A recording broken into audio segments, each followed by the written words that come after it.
नमस्कार। आज हम भाषा के बारे में जानेंगे।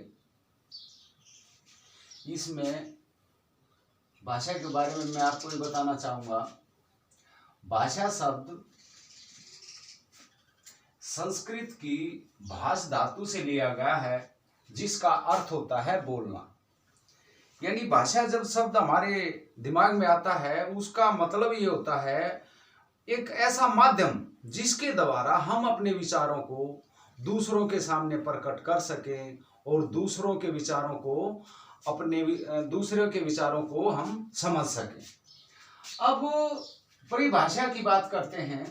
भाषा वह माध्यम है जिसके द्वारा हम अपने विचार व भाव दूसरों के सामने प्रकट कर सकें तथा उनके विचार तथा भावों को समझ सकें, उसे भाषा कहते हैं। निष्कर्ष तौर पर जब हम दूसरों के सामने अपने भावों को प्रकट कर सकें और अपने भावों को दूसरों के सामने प्रकट कर सकें और दूसरों के भाव को समझ सकें, उसको भाषा कहते हैं।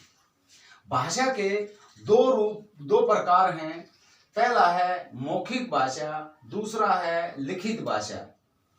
कुछ विद्वान तीसरा भी मानते हैं सांकेतिक भाषा, उसके बारे में भी विचार करेंगे। पहले हम यहां से देखते हैं मौखिक भाषा। मौखिक भाषा किसे कहते हैं? जब हम अपने मन के विचारों को, भावों को बोल करके दूसरों के सामने प्रकट करते हैं और दूसरों के मन के भावों को, विचारों को सुन करके समझते हैं, उसे मौखिक भाषा कहते हैं। यानी मौखिक का मतलब है मुंह से बोलना। जब हम अपने कोई भी विचार हैं, शब्द हैं, उसको बोल करके दूसरों के सामने प्रकट करते हैं और दूसरे के बोले हुए विचारों को समझते हैं, उसे मौखिक भाषा कहते हैं। दूसरा है लिखित भाषा। लिखित भाषा में जब हम अपने मन के विचारों को, भावों को लिख करके दूसरों के सामने प्रकट करते हैं और दूसरे के लिखे हुए विचारों को जब हम समझते हैं, उसे लिखित भाषा कहते हैं। अब आती है तीसरी बात, सांकेतिक भाषा।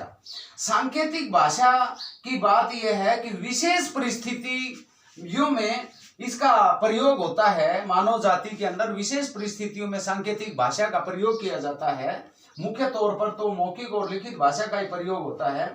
सांकेतिक भाषा का विशेष परिस्थितियों में प्रयोग होता है जब हम विशेष परिस्थितियों में अपने मन के विचारों को, भावों को या अपनी आवश्यकताओं को संकेतों के द्वारा दूसरे के सामने प्रकट करते हैं और दूसरों के विचारों को, भावों को या आवश्यकताओं को जब वो हमें संकेतों के द्वारा समझाता है और हम समझते हैं, उसको सांकेतिक भाषा कहते हैं। सांकेतिक भाषा में जैसे मुझे प्यास लगी हुई है और मेरी कोई विशेष परिस्थिति है, मैं बोल नहीं सकता, या तो उस अवस्था में मैं ऐसे ऐसे ऐसे पानी का इशारा करूंगा।